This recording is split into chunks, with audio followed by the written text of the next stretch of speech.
स्वभगति श्रियं हरि पूरट सुंदर द्यूति कदम्ब संदीपितः सदा हृदय कांदरे स्फुरतु शचीनन्दन राधा कृष्ण प्रणय विकृतिर्लादिनी शक्तिरस्मात् एकात्मानावपि भुवि पुरा देह भेदं गतौ तौ चैतन्याख्यं प्रकटमधुना तद्वयं चैक्यमाप्तम् राधा भावद्युति सुवलितं तं नौमि कृष्ण स्वरूपं तं नौमि कृष्ण स्वरूपं तं नौमि कृष्ण स्वरूपं तं नौमि कृष्ण स्वरूपं तं नौमि कृष्ण स्वरूपं तं नौमि कृष्ण स्वरूपं तं नौमि कृष्ण स्वरूपं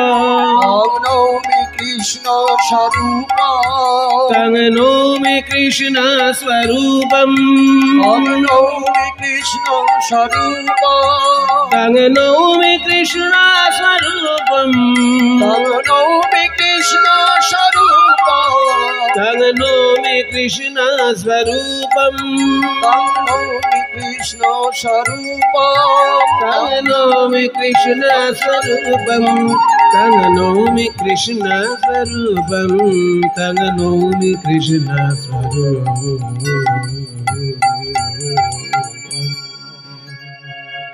जय निताई। उपस्थित सकल गौर गोविंद अनुरागी भक्तवृंद सबार श्रीचरणे आमार कोटि कोटि धन्यवाद प्रणाम। आज एखाने काली मंदिर प्रतिष्ठित हलो। सेई काली मंदिर प्रतिष्ठा उपलक्षे এই ভুবন মঙ্গল হরি সংকীর্তনের রস এইখানে পরিবেশন করার একটি ব্যবস্থা করেছে শ্রী মীনানন্দ ফাউন্ডেশন, যিনি এই আশ্রমের কর্ণধার মৌনব্রত মুখোপাধ্যায়। তিনি মীনানন্দ নাম নিয়ে, তার সাধনার নাম মীনানন্দ। আমরা শুনেছি যে ভারতবর্ষের বৈদিক ধারা যতটা প্রাচীন, ঠিক সমান প্রাচীন বা তার থেকেও প্রাচীন যোগ সাধনার ধারা। ভারতবর্ষের সনাতন ধর্ম একটা অদ্ভুত ধর্ম। অদ্ভুত ধর্ম কেন না, বৈদিক ঋষির মন্ত্র এখানে আধিপত্য লাভ করলেও তন্ত্রের কোনো মানহানি এখানে হয়নি। বৈদিক ঋষি যেগুলো বলেছেন সেগুলো হচ্ছে মন্ত্র, আর ভারতবর্ষের স্থানীয় মানুষের কাছ থেকে যে সাধনা এগিয়ে এসেছে সেটা হচ্ছে তন্ত্র। বৈদিক এবং তান্ত্রিক দুটি হচ্ছে সনাতন ধর্মে দুটি প্রধান ধারা। যেমন গঙ্গা আর যমুনা দুটো মিলে গেছে এলাহাবাদে। গঙ্গা তার সমস্ত জল ঢেলে দিয়েছে, যমুনাও তার সমস্ত জল ঢেলে দিয়ে একটা ধারা প্রবাহিত হয়ে কলকাতার দিকে আসছে। ইকো এলো কেন আবার? ইকোটা ই করে দাও, বাদ দিয়ে দাও। তা গঙ্গা আর যমুনা যেমন মিলেমিশে ভারতবর্ষের বুকে বইছে, ঠিক তেমনি তন্ত্র ধারা আর বৈদিক ধারা দুটো ধারা কিন্তু মিলেমিশে সনাতন ধর্মে সমানভাবে প্রভাব বিস্তার করেছে। ওই জন্য যেসব বোকা লোকেরা বলে বেড়ায় যে ব্রাহ্মণদের বেদটাই হচ্ছে সনাতন ধর্মের সবকিছু ব্রাহ্মণদের দাদাগিরি, সবাইকে মেনে নিতে হয়, এই কথাটা কিন্তু পুরোপুরি ঠিক নয়।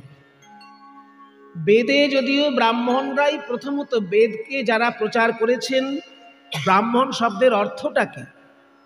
যিনি ব্রহ্মকে জেনেছেন।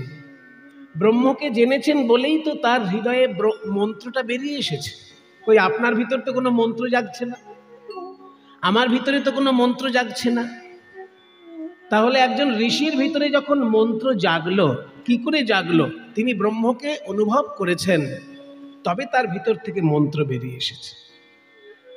তা সেই ঋষিদের মন্ত্র যেমন বৈদিক মন্ত্র, তেমনি ভারতবর্ষের অন্যান্য যেসব সাধক ছিলেন তাদের মন্ত্রগুলোর যে ধারা, বৈদিক ঋষি ছাড়া অন্য যেসব সাধকরা ছিলেন সেই সব সাধকদের যে ধারা, সেটাই তন্ত্রের ধারা। তন্ত্র সাহিত্য ভারতবর্ষের একটা বিরাট সাহিত্য।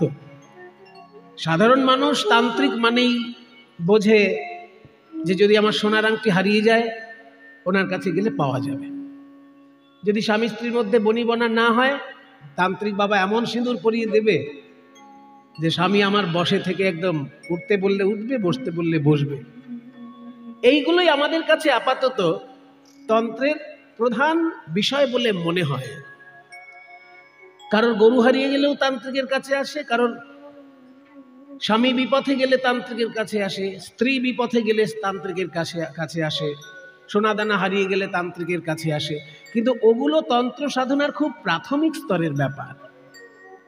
তন্ত্র সাধনার উচ্চ স্তরে কিন্তু অনেক কঠিন সাধনা আছে, এবং সেইগুলো আমাদের ভাগ্য ভালো যে এখনো সেগুলো বইপত্রের মধ্যে লিপিবদ্ধ আছে। যদি কেউ ভুলেও যায় তন্ত্র সাধনা, পরবর্তীকালে শাস্ত্র অনুসরণ করে সে তন্ত্র সাধনায় এগিয়ে যেতে পারে। তন্ত্র সাধনা যে কত বড় একটা ব্যাপার, তন্ত্র শাস্ত্র যে কত বড় একটা ব্যাপার, সেটা যদি আমাকে বলতে শুরু করি 1 ঘন্টায় আমার বলা শেষ হবে না। কিন্তু আমি খালি আপনাদের 1 ঘন্টা তন্ত্রের উপর বক্তব্য দিয়ে সময় নষ্ট করব না। সারসংক্ষেপ বলে রাখি, ভারতবর্ষের তন্ত্র মূলত 3টে ভাগে বিভক্ত: সনাতন শাস্ত্রীয় তন্ত্র, বৌদ্ধদের তন্ত্র এবং জৈনদের তন্ত্র। বৌদ্ধদেরও তন্ত্র সাহিত্য আছে, সে অগণিত তন্ত্রশাস্ত্র, সেগুলো ভারত থেকে সব প্রায় হারিয়েই গেছিল। ভাগ্যিস চীনের লোকেরা বৌদ্ধ ধর্ম গ্রহণ করেছিল বলে চীনে সেই বৌদ্ধ তন্ত্রগুলো সংরক্ষিত হয়েছিল। মানে ভারতবর্ষে সংস্কৃত ভাষায় লেখা হয়েছিল, সেগুলো পরে চীনের ভাষায় অনুবাদ হয়েছে, তিব্বতের ভাষায় অনুবাদ হয়েছে। অনুবাদগুলো আমাদের কাছে ঘুরে ফিরে আসছে। এমন অনেক তন্ত্রশাস্ত্র আছে যেগুলোর মূল সংস্কৃত পাওয়া যায় না, সেগুলো ট্রান্সলেশন আমাদের কাছে আসে। মানে হয় সেটা চীনের ভাষার ট্রান্সলেশন কিংবা তিব্বতের ট্রান্সলেশন। আবার তিব্বতে তো চীনের বামপন্থী সরকারের এমন অত্যাচার শুরু হয়েছিল যে তিব্বতে চীনের যারা সাধক, তন্ত্র সাধক, তারা তিব্বতে থাকতে পারেননি, তারা সব পালিয়ে এসেছেন ভারতবর্ষে। কাজে তিব্বত থেকে তারা সমস্ত শাস্ত্র গুটিয়ে নিয়ে ভারতে এসে আছে। সেই জন্য তিব্বতে এখন তিব্বতের শাস্ত্র বেশি নেই। তিব্বত থেকে তাড়া খেয়ে সবাই ভারতে এসে আছে। কিছুটা আছে কাশ্মীরে, কিছুটা আছে নেপালে, আর কিছুটা আছে বেনারসে। বেনারসে একটা বড় তন্ত্র সাধনার গবেষণা কেন্দ্র আছে। সেইখানে হায়ার তিবেত স্টাডিজ বলে একটা সেন্টার আছে। মানে তিব্বতের যে পড়াশোনা, সেই পড়াশোনা কেন্দ্রিক একটা সেন্টার বেনারসে আছে। সেইখান থেকে প্রাচীন তন্ত্র সব প্রকাশিত হয়েছে তিব্বতী ভাষা থেকে, যেগুলো আমরা পেয়েছি।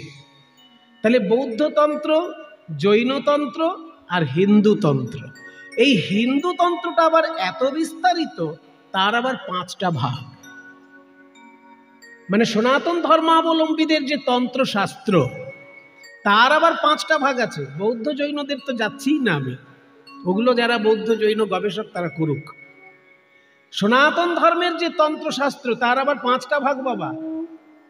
সেগুলো কি কি না, সেগুলো হচ্ছে বৈষ্ণব, শৈব, শাক্ত, সৌর এবং গানপত্য।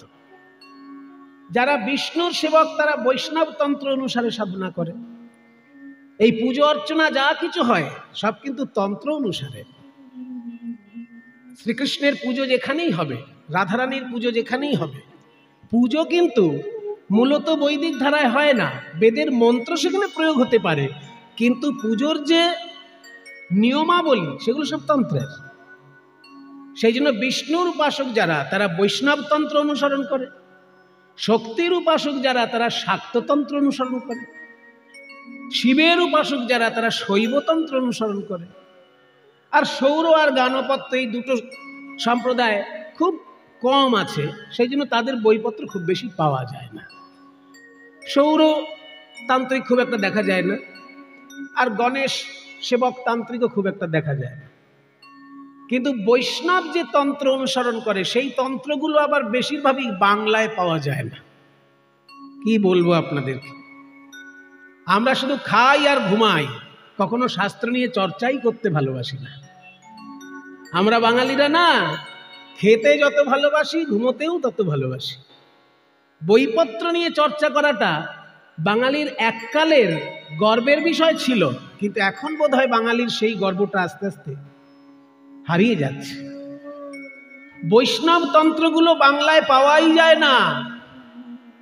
আমি যেগুলো কিনে আনিয়েছি দক্ষিণ ভারত থেকে কিনে আনিয়েছি, সেগুলোর ইংরেজি ট্রান্সলেশন পাওয়া যায় দুই একটা, আর হিন্দি ট্রান্সলেশন পাওয়া যায় কিছু উত্তর ভারত থেকে, দিল্লি থেকে, বেনারস থেকে প্রকাশিত।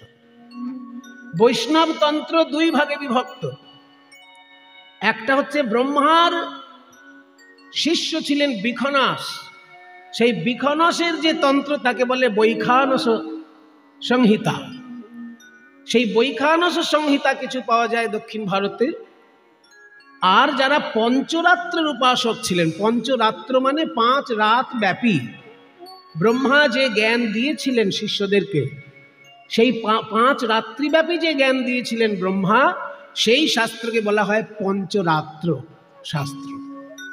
বৈষ্ণব তন্ত্রের দুটি ভাগ, বৈখানস শাস্ত্র এবং পঞ্চরাত্র শাস্ত্র। এই দুই রকমের তন্ত্র দক্ষিণ ভারতে এখনো বড় বড় মন্দিরগুলোতে সেই তন্ত্র অনুসারেই পূজা অর্চনা হচ্ছে। বৈখানস সাহিত্য এবং পঞ্চরাত্র সাহিত্য। মানে মন্দের ভালো এই যে শত শত পঞ্চরাত্র সংহিতার মধ্যে একটা মাত্র পঞ্চরাত্র সংহিতা বাংলায় অনুবাদ সহ পাওয়া যায়, সেটার নাম হচ্ছে নারদ পঞ্চরাত্রম। কারণ নারদ পঞ্চরাত্রমটার উল্লেখ বৈষ্ণব সাহিত্যে আছে, বাঙালি বৈষ্ণবদের মধ্যে চর্চায় ছিল, তাই বাংলায় যেটা অনুবাদ সহ পাওয়া যায় একটা মাত্র পাওয়া যায়, আর বাকিগুলোর বাংলা অনুবাদ পাওয়া যায় না। সব হয় হিন্দি অনুবাদ কিছু আছে, আর নইলে ইংলিশে ট্রান্সলেশন আছে। বাংলা অনুবাদ যুক্ত একটাই বৈষ্ণব তন্ত্র বাংলার বুকে পাওয়া যায়, সেটা হচ্ছে পঞ্চরাত্র। এই গেল বৈষ্ণব তন্ত্র। এবার শৈবতন্ত্র যেগুলো পাওয়া যায় সেগুলোও কিছু কাশ্মীরের সাহিত্য আর কিছু সাউথ ইন্ডিয়ার সাহিত্য, সেগুলোও বাংলায় কোনো ট্রান্সলেশন পাওয়া যায় না। কাশ্মীরে আছে আর দক্ষিণ ভারতে আছে শৈবতন্ত্রগুলো, অনেক বড় বড় সব তন্ত্র, কারণাগম, মুকুটাগম, এগুলো সব এরকম সব নাম শৈবতন্ত্রগুলো। আর বাঙালিরা যে তন্ত্র অনুসরণ করেন সেই তন্ত্র মূলত শাক্ততন্ত্র। আর এই শাক্ততন্ত্র 3 ভাগে বিভক্ত। শাক্ততন্ত্র সাহিত্যটা 3 ভাগে বিভক্ত: বিষ্ণুক্রান্তা, রথক্রান্তা এবং গজক্রান্তা। এইসব শব্দ বোধহয় জীবনে প্রথম শুনছেন আপনারা যারা কীর্তন শুনে বেড়ান, এইসব শব্দ বোধহয় জীবনে প্রথম শুনছেন। এমনি তান্ত্রিক বাবা অনেক দেখতে পাবেন, কিন্তু এইসব ঘরের কথা সবাই বলবে না। এগুলো একটু আমার বলা অভ্যাস, তাই বলি, যদি কেউ বিরক্ত হন তো আমার করার কিছু নেই। বাংলার যে তন্ত্র সেটা মূলত শাক্ততন্ত্র, আর এই শাক্ততন্ত্র 3 ভাগে বিভক্ত: বিষ্ণুক্রান্তা, রথক্রান্তা এবং গজক্রান্তা। বলে কি যে ক্রান্তা ক্রান্তা করছেন, কিছুই মাথায় ঢুকছে না তো মাথায়। এবার ভালো ভালো করে ভারতের ম্যাপটা চিন্তা করুন। ভারতের ম্যাপ চিন্তা করলে দেখবেন ভারতের মাঝ বরাবর একটা পর্বত আছে, মাঝ বরাবর নর্মদার তীরে তীরে। ওই নর্মদার তীরে তীরে যে পর্বতটি, সেই পর্বতের মানে নর্মদা নদীটা ভারতবর্ষের ঠিক মাঝখানে বইছে। অমরকণ্টকে উৎপন্ন হয়ে গুজরাটে ভারুচে গিয়ে আরব সাগরে মিশেছে। অমরকণ্টকে উৎপন্ন হয়েছে নর্মদা নদী, আর গুজরাটে গিয়ে মিশেছে। তার মানে মাঝামাঝি যে নদীটা ভারতকে উত্তর ভারত আর দক্ষিণ ভারতকে দুটো ভাগ করছে, ওই মাঝামাঝি নদীটা, ওটাই হচ্ছে মেন ভারতকে চিহ্নিত করার নদী। ওই নর্মদা নদীর উত্তর দিকটা হচ্ছে একটা ক্রান্তা, নর্মদা নদীর দক্ষিণ দিকটা হচ্ছে একটা ক্রান্তা, আর নর্মদা নদীর পূর্ব দিক অর্থাৎ বাংলা, বিহার, মণিপুর, উড়িষ্যা, এই সবগুলো ভারতবর্ষের পূর্ব দিক, এটা আর একটা ক্রান্তা। এই তিন দিকের শাস্ত্রকে তিনটে ক্রান্তা হিসেবে তন্ত্র সাহিত্যে পাওয়া যায়। রথক্রান্তা, গজক্রান্তা এবং বিষ্ণুক্রান্তা, এই তিন ধারার তন্ত্র সাহিত্য প্রত্যেকটাই 64টা করে পাওয়া যায়। মানে বিষ্ণুক্রান্তায় 64টা তন্ত্র, রথক্রান্তায় 64টা তন্ত্র এবং গজক্রান্তায় 64টা তন্ত্র।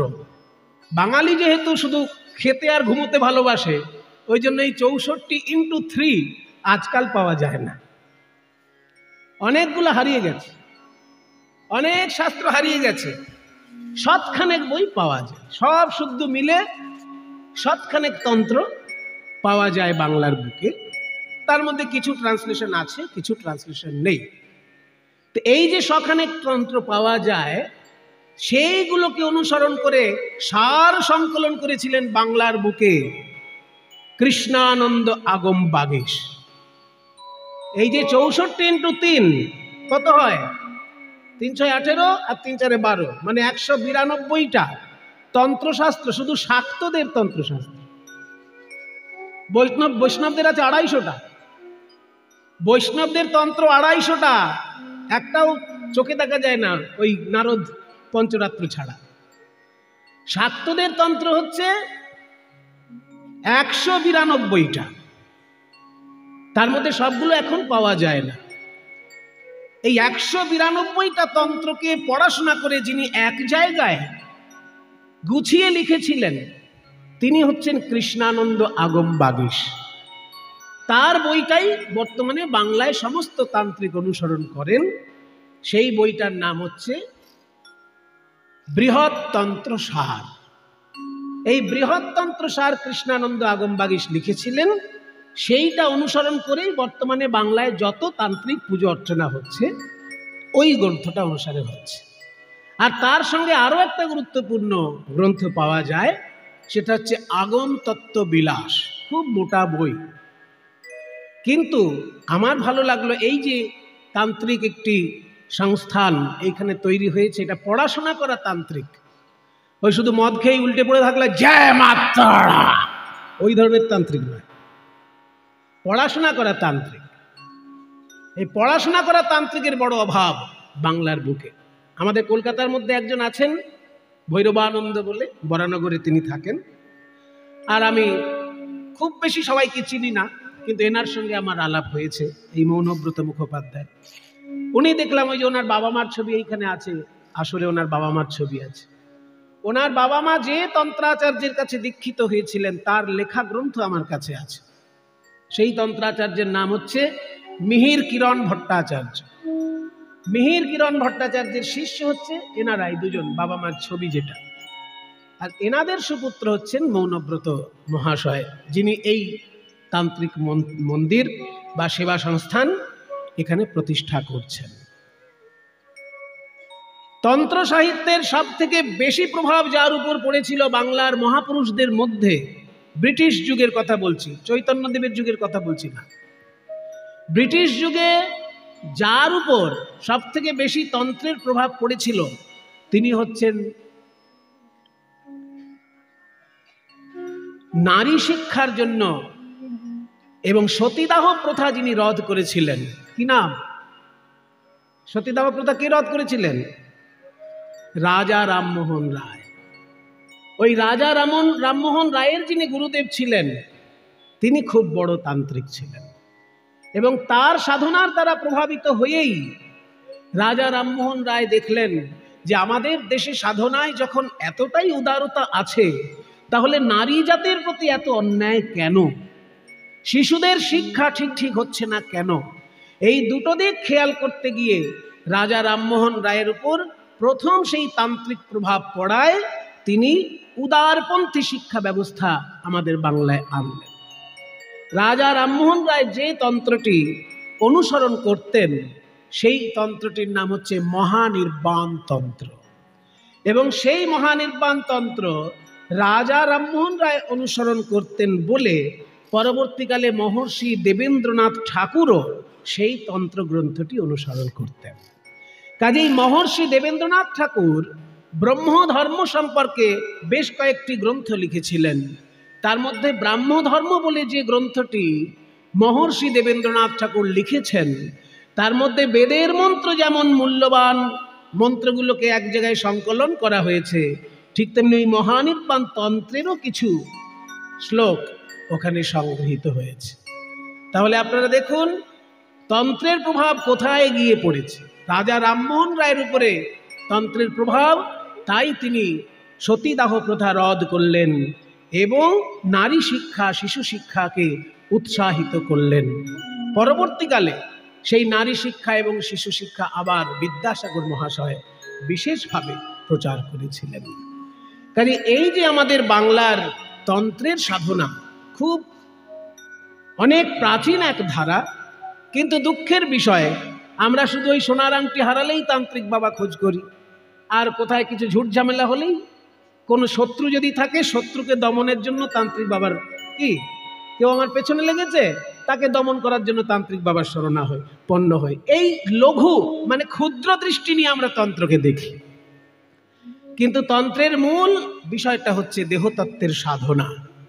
ক্ষিতিয়ব তেজ মরুদ মোম দিয়ে যে আমাদের দেহটা তৈরি, এই জীবাত্মার সঙ্গে পরমাত্মার মিলন হবে কি করে, সেই যোগ সাধনার যে পথ নির্ণয়, তার একটি প্রধান সাধনা হচ্ছে তন্ত্র সাধনা। আপনাদের খুব আনন্দের বিষয় যে এইখানে এই মন্দির প্রতিষ্ঠা হয়েছে। প্রতি অমাবস্যাতেই মায়ের পূজা হবে বিশেষ করে, আর প্রতিদিন তো মায়ের পূজা হবেই। মায়ের মন্দির এখানে প্রতিষ্ঠিত হয়েছে এবং তন্ত্র সাধনার একটি পীঠস্থান এইখানে প্রতিষ্ঠিত হয়েছে। এটা খুবই আনন্দের একটা বিষয়। আপনারা সবাই মাঝে মাঝে এই আশ্রমে এসে প্রণাম করবেন, মায়ের চরণে প্রণাম করবেন এবং আশ্রমকে আরও সুন্দর করে তুলবেন। আপনাদের সকলের সহযোগিতায় আশ্রমটি আরও সুন্দর রূপ গ্রহণ করবে। নিতাই গৌর প্রেমানন্দে হরি বল, হরি বল, হরি বল। তাহলে আজকে মহাপ্রভুর ভাবটি আগে আমরা দেখি, তারপর দেখব রাধা কৃষ্ণের লীলা কেমন ভাবে, কোন কৃষ্ণলীলা অনুসারে মহাপ্রভু আজকে চিন্তা করছেন। পদকর্তা বলছেন যে অন্তকৃষ্ণ বহির গৌর যেই পড়ে মনে, আপনা আপনি প্রভু ধরায়ে চরণে। ভিতরটা কৃষ্ণ আর বাইরে রাধা, এই রূপটি যখনই মহাপ্রভুর মনে পড়ে যায় অমনি কৃষ্ণ লীলা তিনি স্মরণ করেন। আজকে কোন লীলা স্মরণ করছেন না, মহাপ্রভুর ভঙ্গি দেখেই বোঝা যাবে। মহাপ্রভু আমার আজকে নিজের চরণ ধরে নিজে কাঁদছে। নিজের পা ধরে কেউ কাঁদে? কারোর কাছে অপরাধ করলে তার কাছে পা ধরে কাঁদা, যে আমাকে ক্ষমা করুন আমি অপরাধ করেছি। কিন্তু প্রভু আজকে নিজের পায়েই নিজে হাত দিয়ে কাঁদছে। কোন পায়ে হাত দিয়ে কাঁদছেন পদকর্তা সেটাও লিখছেন। আপনারও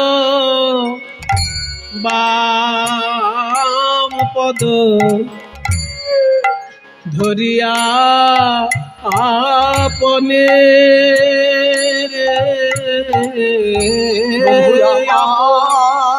আপনারও বাম পদ, আপনারও বাম পদ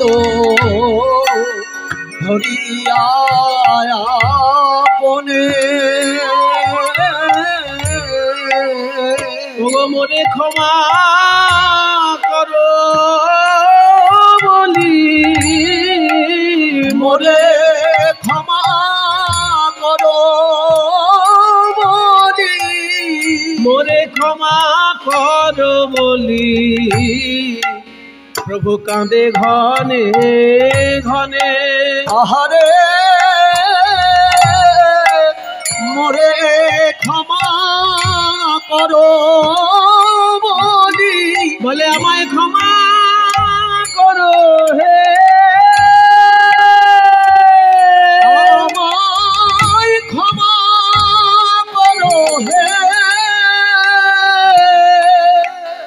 আমি ওই চরণে অপরাধী, আমায় ক্ষমা করো হে, ওই চরণে অপরাধী। বলি আমি তোমার দাস বই নয়, ওই চরণে অপরাধী, আমি তোমার দাস নই।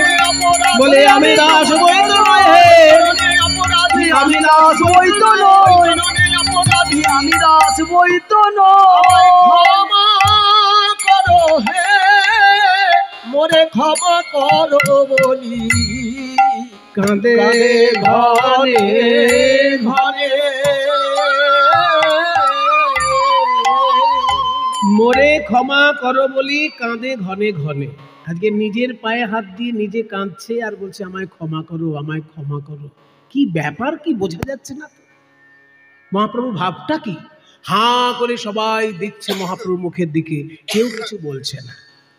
আরে বাবা, সমুদ্রের তীরে যখন দাঁড়াবে নানা রকমের ঢেউ দেখবে, শুধু হাঁ করে শোভা দেখবে, নিজে নিজে কিছু ভবিষ্যৎবাণী করতে যেও না।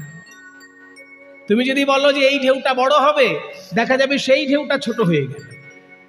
আর তুমি যেটা বলছো ছোট ঢেউ হবে, দেখা যাবে সেই ঢেউটা এত বড় হয়ে গেল যে জামা কাপড় ভিজিয়ে দিয়ে চলে গেল।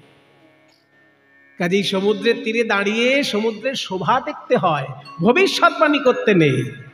কারণ সমুদ্রের ঢেউ আমার ইচ্ছা অনুসারে হবে না, সমুদ্রের ঢেউ সমুদ্রের ইচ্ছা অনুসারেই হবে। বিভোর হইলা গোরা পূরবের ভাবে গো, বিভোর হইলা গোরা পূরবের ভাবে গো, নিজ পারিষদ কিছু কহিছে না তবে আহারে, ওই নিজ পারিষদ কিছু কহিছে না তবে আমরা কি বা বলবো, আমরা কি বা বলবো, আমরা এই ভাবের কি বা বুঝি, কি বা বলবো, আমরা এই ভাবের কি বা বুঝি, কি বা বলবো, আমরা এই ভাবের কি বা জানি, কি বা বলবো, আমরা এই ভাবের কি বা জানি, কি বা বলবো, আমরা এই ভাবের কি বা জানি।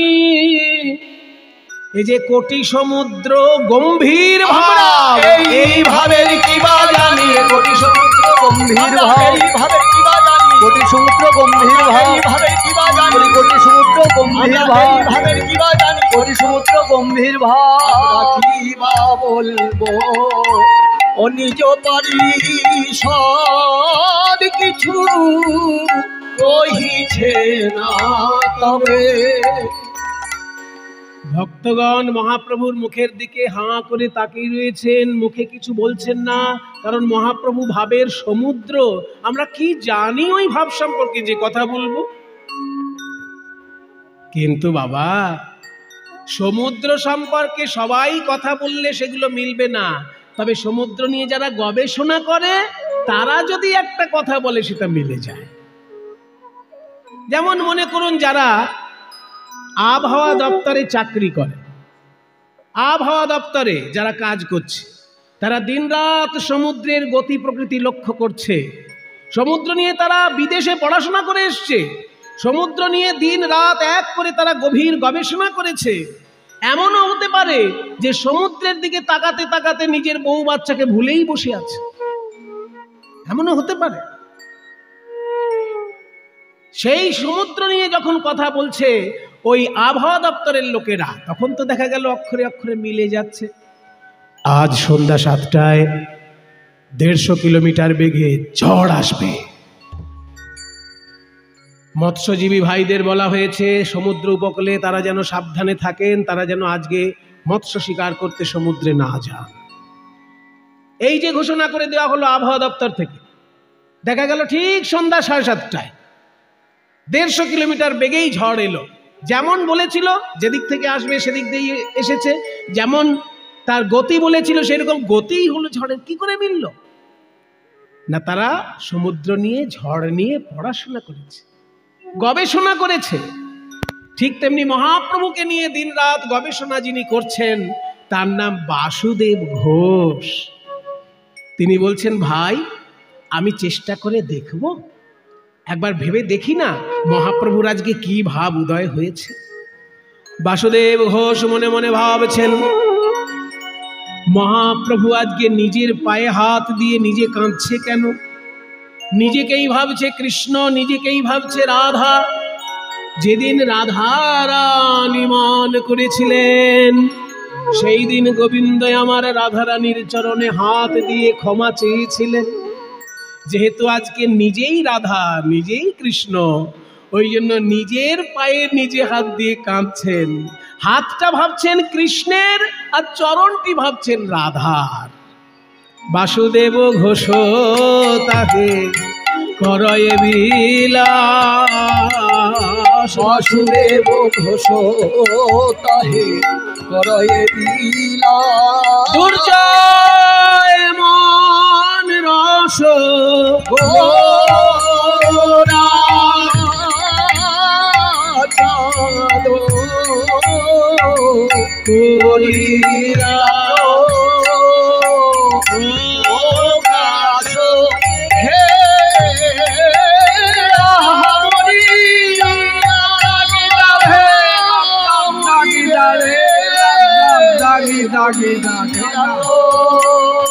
করিলা প্রকাশ হে মান রস গোরা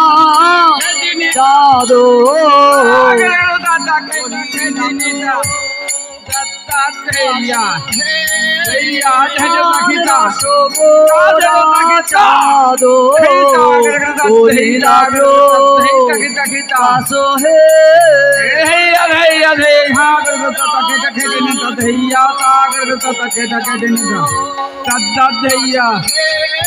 মান রস গোরা চাঁদ করিলা প্রকাশ হে চাঁদ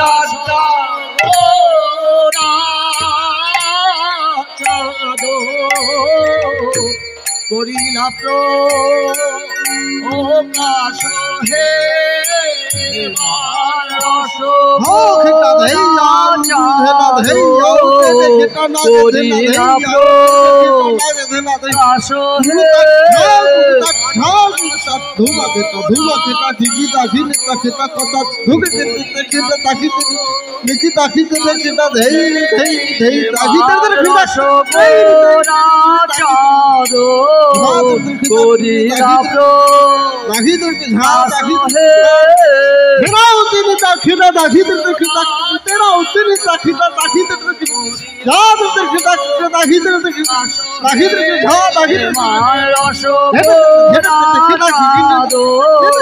করিলা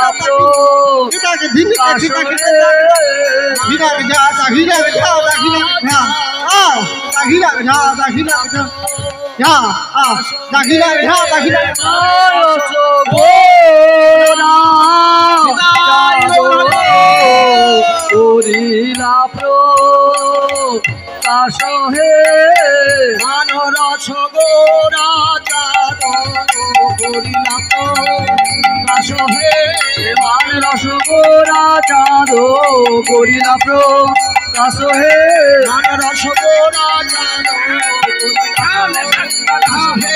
মানরস গোরা চাঁদ করিলা প্রকাশ হে মানরস গোরা চাঁদ মানরস গোরা চাঁদ করিলা প্রকাশ হে মানরস গোরা চাঁদ করিলা প্রকাশ হে মানরস গোরা চাঁদ করিলা প্রকাশ হে মানরস গোরা চাঁদ করিলা প্রকাশ হে মানরস গোরা চাঁদ করিলা প্রকাশ হে মানরস গোরা গোরা